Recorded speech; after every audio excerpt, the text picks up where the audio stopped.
தளபதின்னு ஒரு படத்தை எடுத்துக்கிறங்க.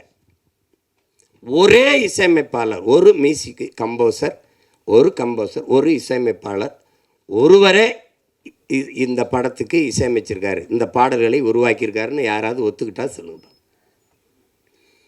எடுத்த உடனே ஒரு பாட்டு, சின்ன தாயவள் தந்த அந்த பாட்டு போகும். கொஞ்சம் நேரம் அடி ரக்கம்மா கையை தட்டு சாங்கு சக்கு சக்கு சக்குன்னு போகும். அதில் வந்து தேவாரத்திலிருந்து ஒரு இதை போடுவார், கும்பிட்ட குரு ஒரு போடுவாங்க, சோபனா அறிமுகத்துக்கு ஒரு இதை போடுவார்.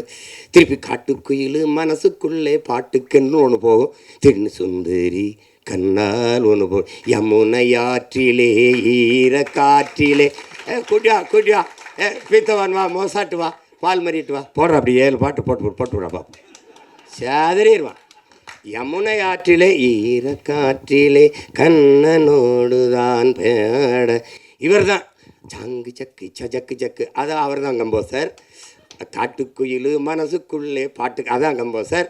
திருப்பி ஒருத்தர் சுந்தரி கண்ணாலூர், அது எல்லாம் ஒரே ஆளுன்னு சொல்லி எவனாவது உலகத்தில் நம்பிட்டானா என்னை கேள்வி.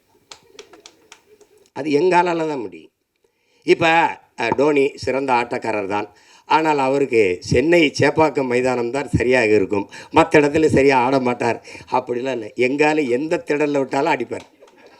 நீ இது ஹோம் பிச்சும்பா, இது ஹோம் கிரவுண்டுலாம், எங்கள் அப்பாவுக்கு எல்லா கிரவுண்டும் ஹோம் கிரவுண்டு தான். நீ நகைச்சுவையாக படம் எடு, நீ எதாவது எடு, எல்லாத்துக்கும் இசை கொடு.